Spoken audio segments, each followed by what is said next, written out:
It started with silence. Not the kind you notice immediately, but the kind that seeps in quietly, like water under a door. It was a Tuesday morning when I realized I hadn't been copied on the thread. The subject line read, Q3 Capital Alignment, Final Investor Briefing. I blinked. 18 years. That's how long I'd been at Lintech. There wasn't a single investor call, stakeholder pitch, or capital roadmap I hadn't either led or written from scratch. And yet, this time, my name wasn't there. At first, I thought it was a mistake. People forget. Threads get messy. But when I searched the internal calendar for the call, it was marked private. I felt a chill, but it wasn't cold in the office. Instead of asking publicly, I waited. I watched. No one mentioned it. Not my team, not Brad, not even Kim from Investor Relations, who used to run every financial doc by me before showing it to the board.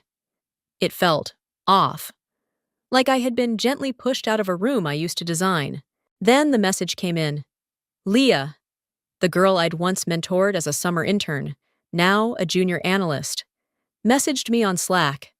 Marissa, they're in a meeting with the board and the new backers. Your name didn't come up. I thought you were on this? I stared at the screen longer than I cared to admit. Leah didn't mean to stir anything. She had always been earnest, observant. She noticed what others ignored. Thanks for letting me know, I typed back, calmly. But my palms had gone cold. It wasn't just a meeting. It was the final funding round, the biggest one since Series C. And I wasn't just anyone. I had brought in the first 3 institutional investors. I personally maintained the trust bridges with every single one of them. They knew me, not Brad. They knew my signature on every forecast, every projection. Why wasn't I in that room? Across the glass wall of my office, I watched the conference room fill up. Brad adjusted his tie. Kim reviewed papers. A few unfamiliar suits took seats at the table. I watched them laugh at something Brad said. And for the first time in my career, I realized I might already be on the outside before anyone said it out loud. I didn't sleep that night, not from panic, more like static. My mind wouldn't settle, caught in a loop of questions I couldn't quite form. The moment Leah messaged me, something shifted. The air around me felt different, hollow, lighter, but not in a good way. By morning, I'd convinced myself I was overreacting. At 9 o'clock sharp, a calendar notification popped up on my screen. Catch up, Marissa, Brad, and HR. Conf Room A. No agenda, no attachments, just 20 minutes blocked off. Starting in 5. I stood up automatically, clutching my notebook like I always did. Though I had nothing to write down, something in me whispered, don't go. But I shut it down. I was the kind of professional who showed up, no matter how awkward the room felt. As I stepped into the conference room, Brad was already seated, hair slicked back, navy suit, no tie. Kim from HR sat beside him, expression carefully neutral. She didn't smile. Marissa, thanks for making time, Brad said, folding his hands like we were about to discuss quarterly projections. I gave a nod and sat down slowly. My gut tightened, but I said nothing. Then came the sentence, the one that emptied everything. We're letting you go. Just like that. No preamble, no discussion, no performance review. Just a flat, well-rehearsed line. I blinked. I opened my mouth to speak, but nothing came out. The words sat in my throat, heavy and shapeless. Brad continued. His tone clipped, but oddly, relieved. After internal alignment with the board and reviewing our direction for the next phase of growth, we've decided to restructure our leadership layer. Unfortunately, your position has been impacted. It was corporate speak, carefully engineered to sound impersonal, but underneath it was the unmistakable truth. I was being erased. Kim slid a sealed envelope across the table. Her hands trembled slightly. I watched her eyes. Not the envelope. She couldn't meet my gaze. I looked down.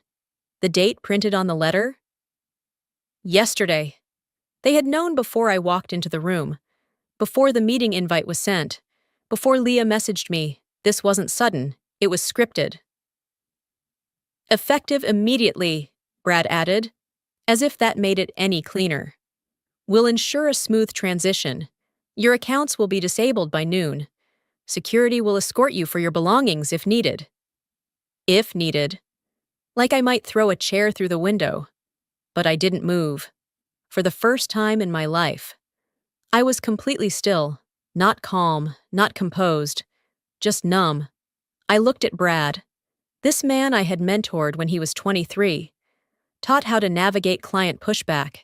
Edited his first deck word by word. He wouldn't even meet my eyes.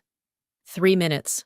That's how long it took to fire me after 18 years, 7 expansions, and $1.5 billion in annual revenue, most of which I had built, client by client, line by line.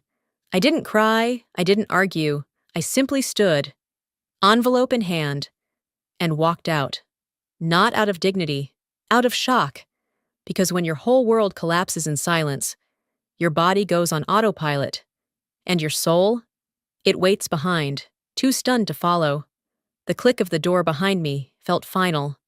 I stepped out of conference room A, gripping the envelope like it might burn through my palm. My heels made soft, unsteady taps on the polished floor, and for the first time in years, no one looked up. Not Amanda from Strategy, who usually greeted me by name. Not Charles from Legal, who once called me his reality check. Not even the new front desk associate I trained last quarter. They knew. Everyone knew. It had only been minutes since the meeting, but the silence in the hallway told me word traveled faster than sound. I walked back to my office, if I could still call it that, and slowly pushed open the glass door with my name etched in silver across it. Marissa Grant, SVP Strategy and Partnerships. It glinted under the fluorescent lights, unaware that the title no longer belonged to me. I closed the door behind me and stood there, frozen. Then I moved like someone trying not to disturb a sleeping animal. Quiet, deliberate, mechanical. I pulled out a file box from under my desk and started filling it without thinking. A framed photo of my first product team. The Japanese bonsai a client had sent after a successful launch in Tokyo. The notebook where I'd drafted our original API flowchart on a red-eye flight to Seattle. Each item felt heavier than it should have. Then came the footsteps. I turned. Leah stood in the doorway, small, awkward, eyes wide with something between disbelief and heartbreak. "They really did it," she whispered. I nodded once, swallowing hard. My throat burned, but my voice wouldn't rise above a whisper. "They didn't even let me speak." She took a hesitant step forward. "I don't understand. You built this place. He was your intern. I've seen the pictures." I forced a smile. "Things change." Her eyes welled. And before I could stop her, she crossed the office and wrapped her arms around me. It wasn't a long hug, but it was the only human warmth I'd felt all day. When she pulled back, her voice trembled. "They're in the main conference room, pitching the new direction." I nodded again, not knowing why that hit harder than the firing itself. Maybe because it was happening so fast. Maybe because I hadn't even left the building and I was already forgotten. I walked to the hallway quietly, Leah a few steps behind. My box was half packed. I needed to see. I needed to know. As I passed the glass wall of conference room B, I stopped cold. There, projected in full size on the wall-mounted screen, was a slide I knew by heart. Client retention through trust infrastructure. It was my slide, my structure, my face. They had cropped the photo to fit the new aesthetic, but it was undeniably me. Taken during our last summit in Boston, me speaking to a crowd of 600 about why client success depends not on data, but on relationships. I stared at it, stunned. Brad was at the front of the room, pointer in hand, explaining the model I had built, using my words, my strategy, my image, and no one seemed to notice. Or worse, no one cared. My cheeks burned, not from rage, from something colder, humiliation. I turned away quickly, heart racing, eyes stinging. Leah followed me back into the office without a word. I didn't think they'd, she started, then stopped herself. I'm sorry, I shook my head. It's not your fault, I said. But now I know why they wanted me gone. They didn't want a contributor. They wanted a symbol they could control. She looked at me for a long moment, as if memorizing my face. Will you fight it? I glanced down at the envelope in my hand, then back at the door I'd just come through. No, I said quietly. Not yet. And with that, I folded the last page of my notebook, placed it gently in the box, and closed the lid. I sat back down in my office, not because I wanted to stay, but because I couldn't leave yet. The box on my desk was full. I could have picked it up, walked out, and let the elevator doors close behind me forever. But I didn't. Something inside me held still, not resistance, not revenge, just wait. Grief doesn't always hit like a punch. Sometimes it hangs like fog. The lights above buzzed softly. Outside the glass, people moved with purpose, emails to send, calls to make, slides to polish. But inside this room, time had folded in on itself. 18 years of my life lived inside these four walls. I could still see the ghost of me in the corner. Younger, bolder, laying out index cards on the floor, building the first customer map from scratch when we couldn't afford software. I turned to the wall behind my desk. A whiteboard, smudged at the edges. Permanent marker ghost lines from presentations past. At the center, faded but still legible, was my original tiered pricing matrix, the formula we used to onboard our first 100 clients. It had been modified since. Sure, but the logic, the rationale, the soul of it, still mine. I walked over and touched the board gently, as if it could feel me missing it. Next to it was the client ecosystem map, an old corkboard layered with colored pins, each one representing a company I had brought in personally. Blue for renewals, red for expansions, green for acquisitions. There were over 50 pins now, some with 3 colors stacked on top of each other like medals. My throat tightened. They'll never know what it took to build this. The late flights, the red-eye calls, the sleepless nights thinking through contract language so clean, legal couldn't poke a hole in it. They'll inherit the revenue, but never understand the pain behind the numbers. I sat down at my computer, reflexively unlocking it. I wasn't sure why. I didn't expect access, but it let me in. That surprised me. I navigated to our internal system, the root hub, our secure API base where all version control and infrastructure were tracked. I built it back when the team was just me and one engineer working weekends. There it was. Live. Functional. Clean code. Then I clicked the Permissions tab. My name was no longer listed on the current access roster. Instead, I saw Brad and 2 new VPs I hadn't met. But then I scrolled further. Buried in the legacy permissions archive, a section no one ever checked. There it was. Primary system owner, Marissa Grant. Status, active access level, full, root, Gen 1. I blinked. He hadn't revoked the original system rights. He didn't even know they existed. I leaned back slowly. My heart didn't race. It didn't drop. It just paused. I wasn't planning to use it. Not yet. Maybe not ever. But the fact that it was still there, quietly, stubbornly there, felt like a hand resting on my shoulder. A whisper that I hadn't completely disappeared. Brad had replaced me on the surface, but the bones of this company still knew my name. I looked back at the pins, the board, the whiteboard math that no one dared erase. This wasn't just grief over a job.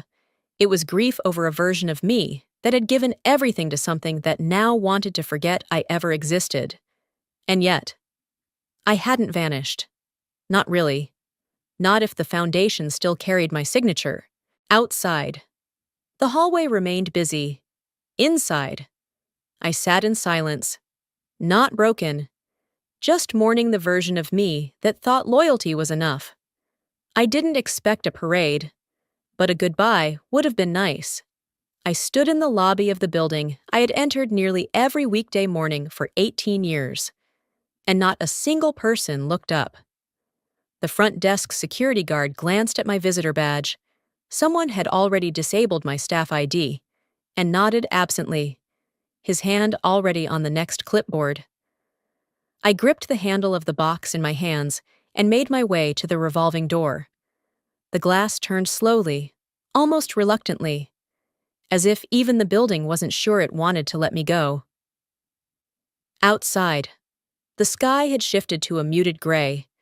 The street was busy with lunch hour noise, honking, scattered conversations, the distant wail of a siren, but in my head. Everything was muffled. Silence isn't always the absence of sound. Sometimes it's just the absence of being noticed. No one followed me out. No one called after me. The glass door closed with a soft hiss behind my shoulder. And just like that, I was gone. I stood on the sidewalk for a moment, unsure what to do next. I had parked in the garage 2 blocks away, but suddenly the idea of walking there felt unbearable. Instead, I sat on the low stone ledge near the building's fountain, the same fountain where I'd once taken calls with clients in London and fielded impromptu check-ins from board members passing through. Now it felt foreign, a set piece from someone else's life. My phone buzzed. I expected it to be a final notification, maybe the exit checklist from HR, or a request for badge return. But it wasn't. It was Leah. Leah, 2:07 p.m. Marissa, a man from Blackmere Capital, just called in. He asked where you were, said he tried your direct line and email. I told him you weren't in the office today, and he got quiet. I stared at the message, blinking against the sharp edges of her words. Blackmere Capital, one of our oldest institutional backers. I had flown to Singapore 3 times to close that deal. I'd taken the partner out to dinner with his wife, walked him through our security model in a handwritten memo on the plane back. We didn't just shake hands, we built something together. And now he was asking where I was. Not who's taking over, not can I speak with someone else, where I was. The kind of question you only ask when you expect someone to still be there, when their absence means something. My hands went cold, not from fear, from the sudden reminder that I hadn't been erased everywhere. I opened the shared investor documentation portal from my personal account, not because I expected to get in, but because my gut told me to try. It let me in. Maybe someone had forgotten to shut off the external link. Maybe no one expected me to care. I clicked into the Blackmere Capital folder. Inside, briefing decks, contract history, active status sheets.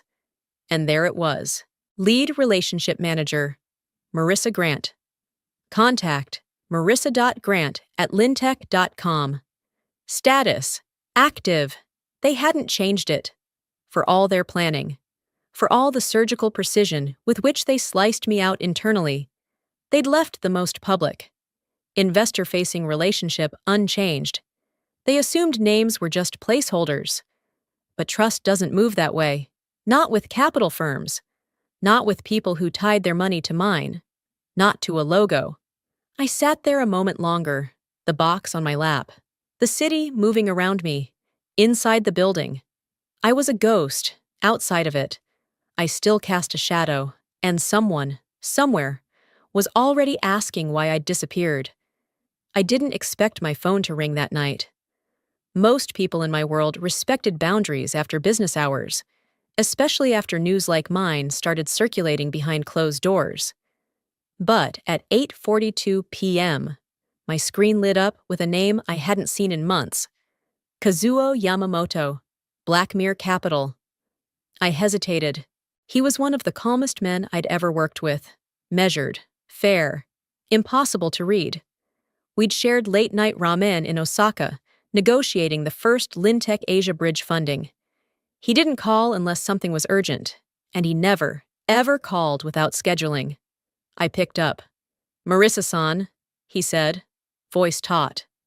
"I'm sorry to disturb you outside hours. May I speak freely?" I stood up from the couch without realizing it. "Of course." There was a pause. Then came the question. "They told me you left voluntarily, that you had other priorities and stepped down last minute. Is that true?" My breath stalled. I turned toward the window, watching the streetlight flicker below, unsure how to respond. I could hear cars outside, my own heartbeat, the slight rustle of my blouse sleeve as I pressed the phone tighter to my ear. "No," I said softly. "That's not true." Another pause. Longer this time. "I see." He didn't ask why. He didn't ask what happened. That wasn't Kazuo's way. But I could feel the calculation happening behind his silence, the puzzle pieces rearranging in real time. "I've reviewed the Q3 growth forecasts," he said. "I noticed your signature was missing." I stayed quiet. "You signed every model we ever backed," he continued. "When your name wasn't on this one, I assumed it was an oversight, but it seems I was the one mistaken."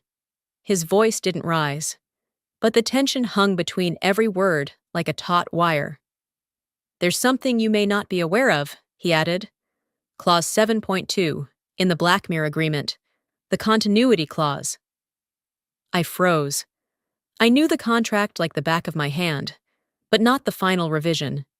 Brad and legal had negotiated the last few pages without looping me in. I'd trusted them to hold the line. Kazuo went on. "Now, if the primary architect of the platform, as defined by operational authority, historical authorship, and relationship lead, were to be removed without investor consultation, we reserve the right to withdraw funding without cause or penalty." I sat down slowly. That clause hadn't been in the draft I reviewed. "It was added after our final call," he said, as if reading my mind. "You weren't present, but your name remained listed under Exhibit B, Key Relationship Personnel. That was non-negotiable." I stared at the floor. The living room felt smaller. "They let you believe I walked?" I asked, not expecting an answer. "They did more than that," Kazuo said. "They sent a junior associate to present this quarter's roadmap. She stumbled when we asked how version 3.4 would handle the pending compliance updates in Europe. She didn't know the platform had a real-time adaptability layer. That was my work. A feature I had built personally, one that saved us 3 potential breaches last year. Kazuo exhaled once through the phone. "When trust is displaced without explanation, capital follows." I closed my eyes. "I'm not calling to interfere," he said, voice gentler now. "But I needed clarity before we made any decisions." He didn't have to say it. The implication was clear. Decisions were already being made. "Thank you," I said quietly. He paused again. "Marissa-san, you built something rare, and people like me remember who actually built it." The line clicked off. I sat motionless for several minutes. No tears, no anger, just pressure, like something coiled deep in my chest was slowly beginning to shift. I reached for my laptop, opened the file directory I still had access to, and pulled up the copy of the investor alignment deck I'd written last year. I read the last page. "Our promise is continuity, not just in systems, but in people." They printed it, they pitched it, and now they were about to learn what happens when that promise is broken. I didn't sleep that night, not because of fear, but because of clarity. Kazuo's voice echoed in my mind long after the call ended. "You built something rare." It wasn't praise. It was a reminder. One I had forgotten somewhere between loyalty and exhaustion. At 7:32 a.m. I sat at my dining table, coffee in hand, the sun not yet warming the windows. My laptop glowed in the dim light. No noise, no distractions. Just me and the quiet hum of what still might be mine. I opened a private archive folder, one I'd kept backed up across 2 encrypted drives. It wasn't company property. It never had been. This folder was from the earliest days, when we were just 5 people in a co-working space, trying to build a data infrastructure engine that no one believed in yet. Inside were the original platform structuring files, the blueprint of the system we now called Lintech Core, version 1.0, then 1.2, then 2.0. But the file I needed was 3.2. I double-clicked and waited as the document loaded. It was a contract, not an engineering doc, but a foundational ownership agreement we had signed during our first scaling phase. Back when I still held operational and technical co-ownership of the product. I had drafted it myself. In fact, tired of watching startups lose control of their tech when investment drowned out contribution. My heart thudded as I scrolled to the key clause.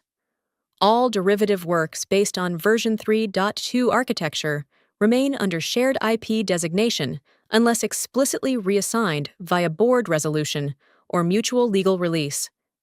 Shared IP. My name was still there. Brad hadn't reassigned it.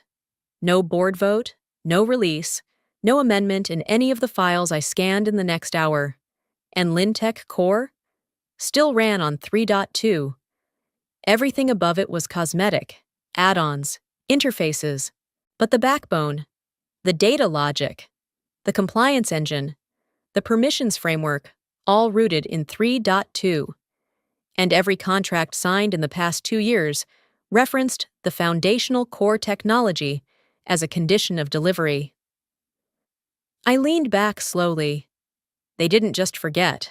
They never understood. Brad thought removing me from the payroll meant removing me from the foundation. But he didn't know that code isn't just technical. It's legal. It's structural. It has fingerprints. Mine were still all over it. I opened the latest copy of a client license agreement from a public data room. A harmless move. Just for comparison. On page 6, in the definitions section, I saw it again. The licensed core technology, as first introduced in version 3.2, shall be considered essential infrastructure. I almost laughed. It was like watching someone steal a house, not knowing you still held the deed to the land beneath it. The silence that followed wasn't numb this time. It was sharp, alive. It wasn't about revenge. I had no interest in burning anything down. But I now knew something Brad didn't. They were building on ground they didn't own. And when that ground shifted, contracts would shake with it. I bookmarked the files, encrypted a copy, and backed it up again. Not for retaliation, for leverage, for options, for control. As I closed the laptop, a flicker of memory passed through me. The day we deployed 3.2 live.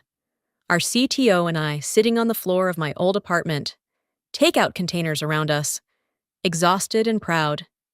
He looked at me back then and said, "You realize, if this works, we're not just building a platform, we're building a moat."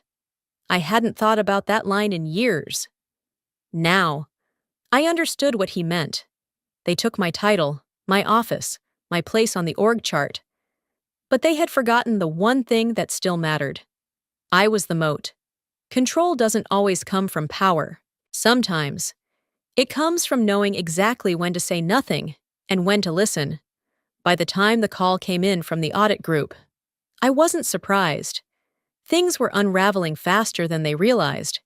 The investors had started whispering among themselves. And when whispers turn into meetings, someone always reaches out.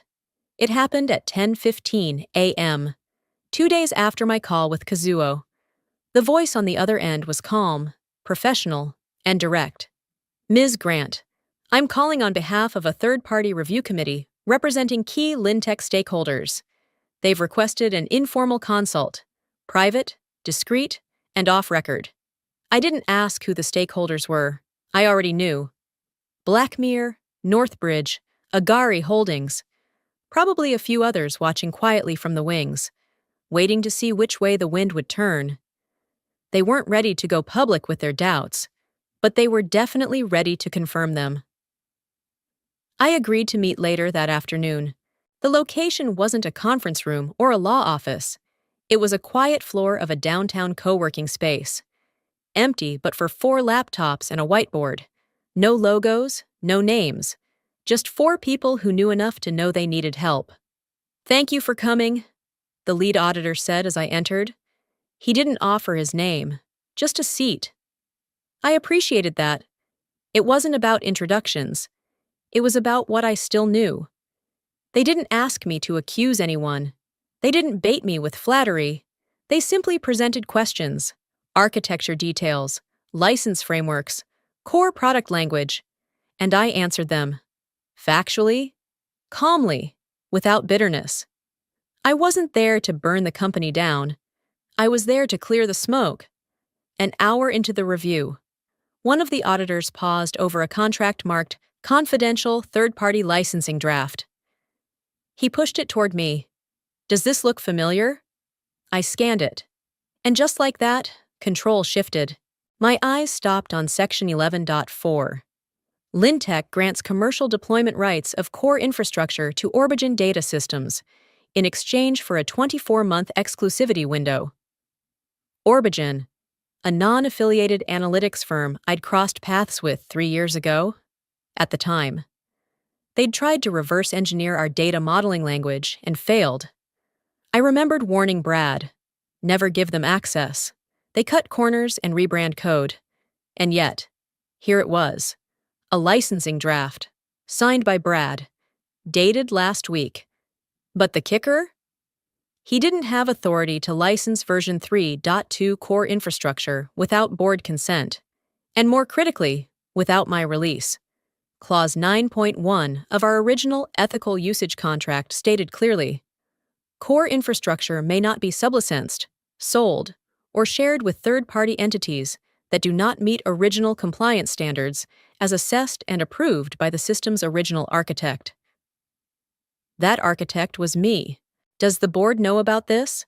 I asked, calmly. The lead auditor didn't answer. He didn't have to. I sat back in my chair. For the first time in days, I didn't feel loss, or outrage, or grief. I felt steady, like holding a blueprint while everyone else scrambled through a burning building. "I'd recommend halting this draft immediately," I said. "If this goes through, you're not just risking legal exposure, you're undermining your own platform's credibility." They nodded. Notes were taken, screens closed. I stood and gathered my things. "Is there anything else you'd like to share?"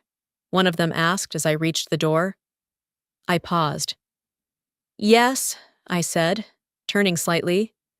"What you're building isn't broken, but it's being held by someone who doesn't understand how to protect it." And then I left. No pitch, no threat, no vengeance, just clarity. Because when you know the ground they're standing on is yours, you don't have to shout. You just wait for the cracks to echo. There are 2 kinds of anger. The first is loud, impulsive, all heat and thunder. The kind that wants to see the room burn even if you're standing in it. The second kind is colder, controlled. It doesn't raise its voice or slam doors. It just waits until the silence becomes a weapon. I chose the second, after the audit. I didn't make any statements. I didn't send emails or call old allies or schedule any meetings. I didn't leak files or forward contracts or issue cease and desists. I didn't have to. They were already unraveling on their own. What I did instead was open my LinkedIn app at 6:31 p.m., pour a glass of wine I wasn't planning to finish, and type a single sentence. No hashtags, no context, no photo. I was there when trust was built. Now you wonder why it's gone. I hit post and locked my phone. The room was quiet.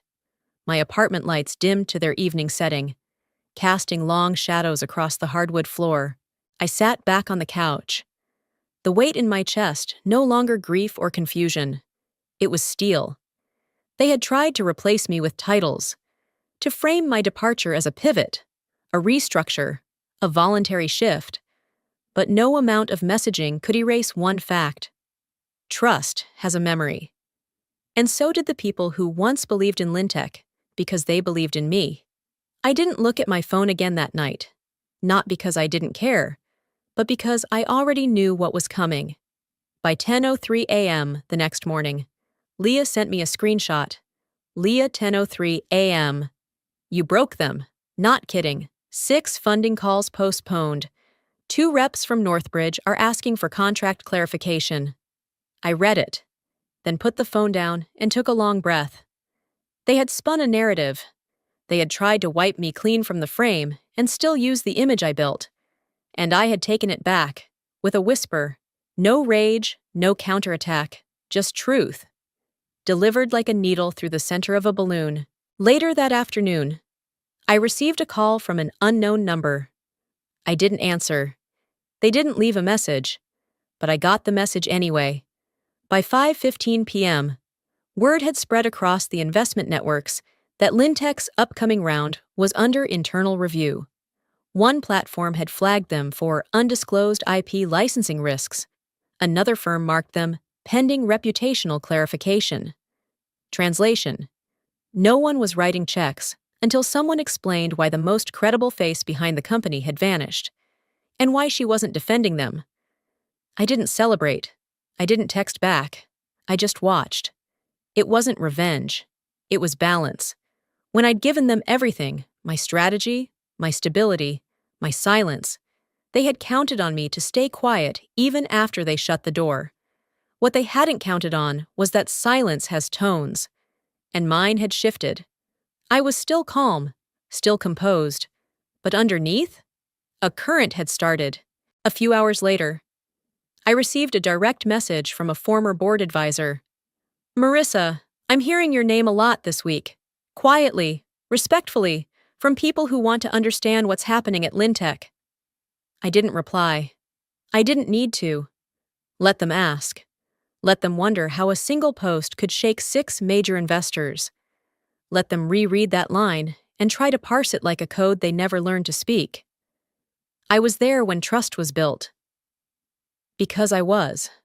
I was there for the late nights, the truth between the lines, the do-or-die decisions no one documented but everyone remembered. Now you wonder why it's gone. Because it didn't walk out, it was pushed, and now. I wasn't coming back, not to clean up their mess, not to shield them from what they'd triggered, and definitely not to pretend the foundation hadn't cracked the minute they forced me out. That night, as I sat back and let the storm carry itself forward, I didn't feel triumphant. I felt ready for whatever came next, for whatever they lost, and for the final conversation I knew was inevitable. Sometimes vindication doesn't come with fireworks. Sometimes it arrives in silence, while the people who doubted you scramble for something solid to stand on. By 9:02 a.m., the cracks had widened. Northbridge formally announced a temporary freeze on all Lintech contributions, citing irregularities in product control documentation. Agri Holdings, followed by Midday, a partner at Caltech Venture Capital, someone I'd once sat across from at a rooftop dinner in Seoul, posted a cryptic message: "You don't cut the roots and expect the tree to grow." The industry had its own language, and I could already read the headline hiding between the lines. They bet on the wrong voice. Meanwhile, the internal temperature at Lintech was spiking. I knew because Leah hadn't stopped updating me, not to gossip, but out of quiet defiance. In the days since my post, she had become an invisible observer, moving between meetings, nodding when spoken to, absorbing the panic no one dared name aloud. At 10:45 a.m., I received another message. Leah, 10:45 a.m. They're scrambling. Brad tried to run a meeting this morning. You won't believe what he said. I recorded it. My breath caught for a second. I hadn't asked for that, but I wasn't surprised. Leah had seen more than anyone. She'd watched what I built. She'd watched them take it. Now she was watching it fall. She sent the audio file. I listened with headphones, seated alone at my kitchen table, the steam from my coffee curling like smoke around the screen. Brad's voice came in clear. It wasn't me who broke continuity. That was Marissa's job. She should have left us documentation. She should have, I don't know, thought ahead. There was a pause, followed by someone clearing their throat. Then a different voice, tired, annoyed. She was fired. Brad. You told us she resigned. Silence. Then the shuffle of papers. And finally, what sounded like Brad sighing. Well, whatever narrative works now, just don't tell the board we're locked out of the root hub until we fix the rollback key. I paused the audio and stared at the screen. Locked out of the root hub. The system I'd designed. The access I'd quietly retained. The permissions he'd never properly transferred. And now? It was unraveling, from the inside out. The final straw wasn't my doing. It was Leah's. She had sent the audio to one person, quietly, strategically, not to the press, not to a blog, to Kazuo Yamamoto. I didn't find out until hours later, when I got a message from an unfamiliar number. Kazuo, 3:07 p.m. The recording was clarifying. We've informed our legal counsel. You were right not to speak publicly. Silence. When strategic, carries more truth. I sat back in my chair, spine straightening. I hadn't expected a thank you. I hadn't needed one. But knowing someone like Kazuo saw the full picture, that mattered. By the end of the day, 6 out of 9 active investors had filed temporary injunctions halting all active financial transfers to Lintech. The remaining 3 requested emergency transparency sessions with board advisors. The press hadn't caught up yet, but I could feel the narrative shifting beneath their feet. And then the call came. Brad. I stared at the screen ringing beside me. I didn't answer. He called again, then sent a message. Can we talk? Just 5 minutes. For old time's sake. I deleted it. For old time's sake. I had stayed late to fix his first client deck. For old time's sake. I had vouched for him in front of a skeptical board. For old time's sake. I had trained him to navigate crises with grace. But now, for old time's sake, I let him feel what it was like to be on the outside. That night, Leah sent one final update. Leah, 8:22 p.m. Legal's running point now. Board's in panic mode. They want to know how we lost the heart of the product without even realizing it. I didn't reply. There was nothing left to say. They hadn't lost the heart. They had cut it out, thinking it was replaceable. But legacy doesn't live in slide decks or org charts. It lives in the people who built the blueprint. Line by line, call by call. I set my phone down, turned off the lights, and watched the city through my window. And for the first time in weeks, I slept without a weight on my chest.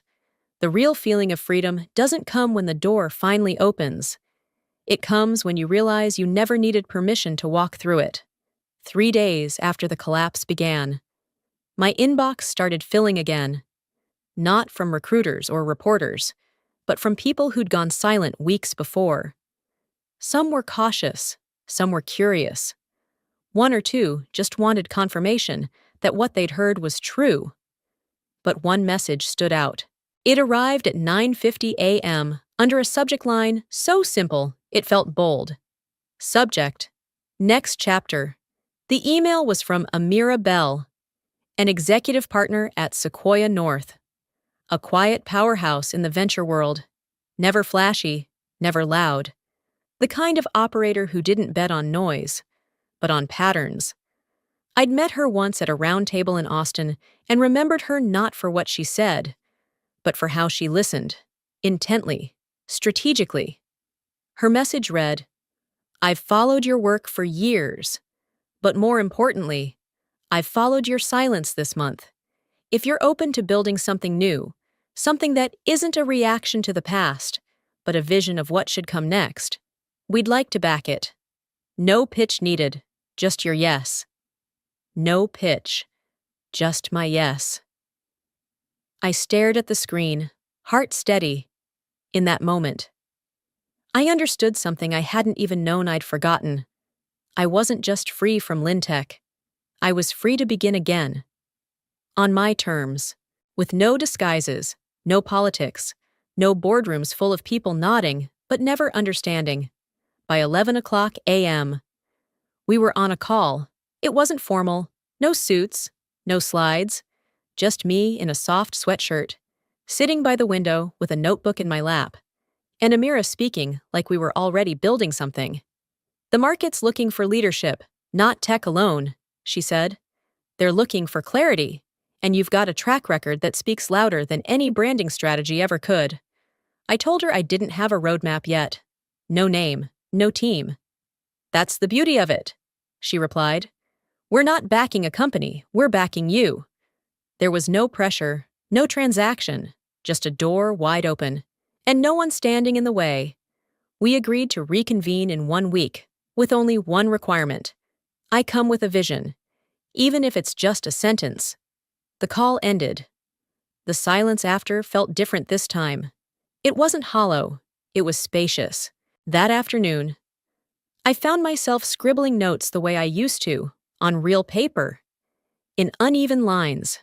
No formatting, just raw ideas. How data platforms could prioritize ethical customization. How tech could scale without erasing the people behind it.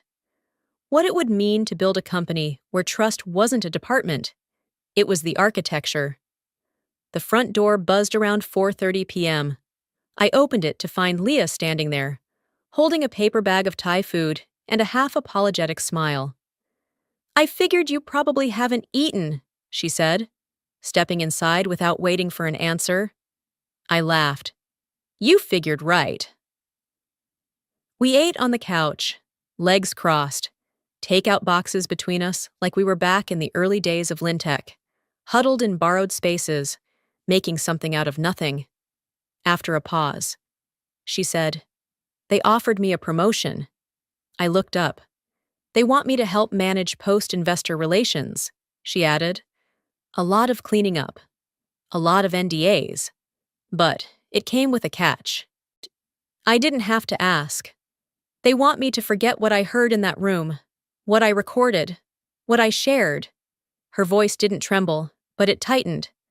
I said I'd think about it, but honestly, I already knew. I watched her carefully.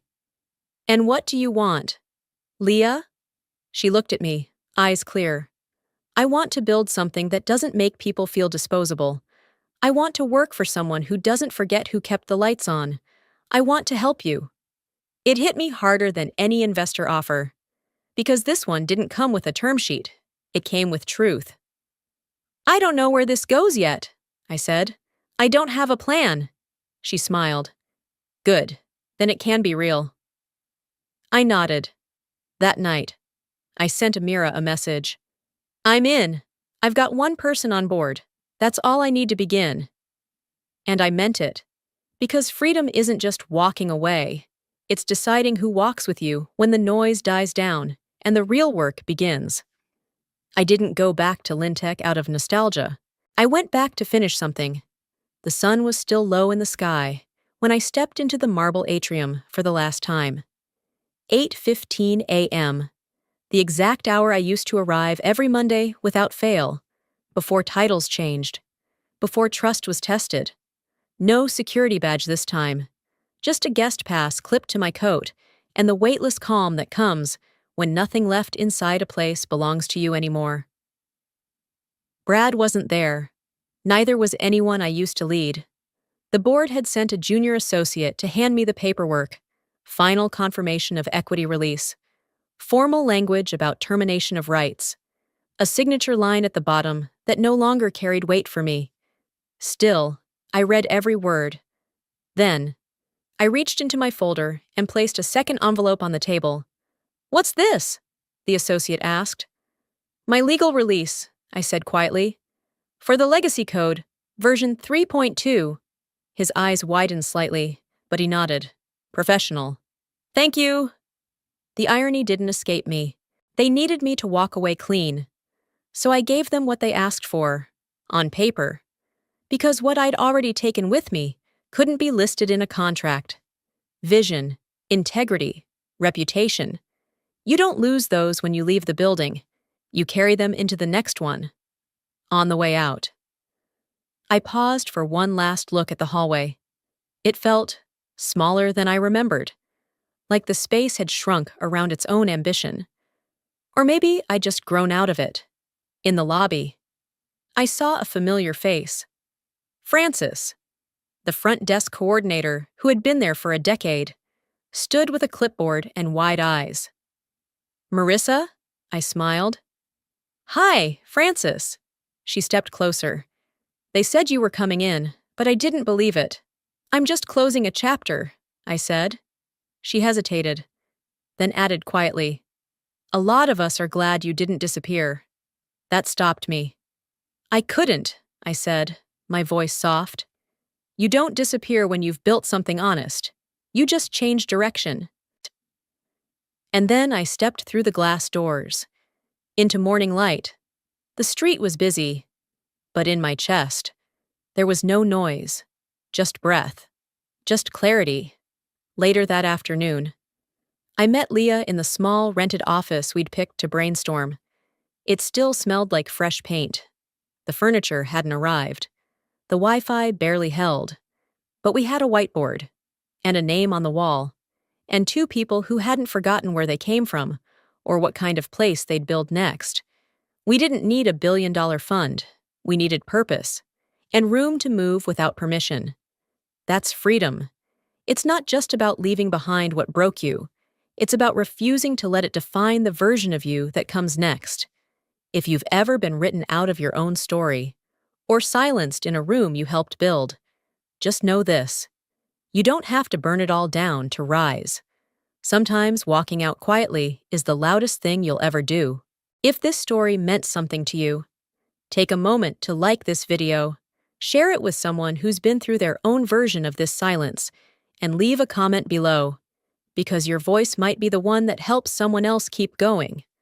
And don't forget to subscribe to the channel for more stories like this, because the next one might just be yours. We're building something here, together.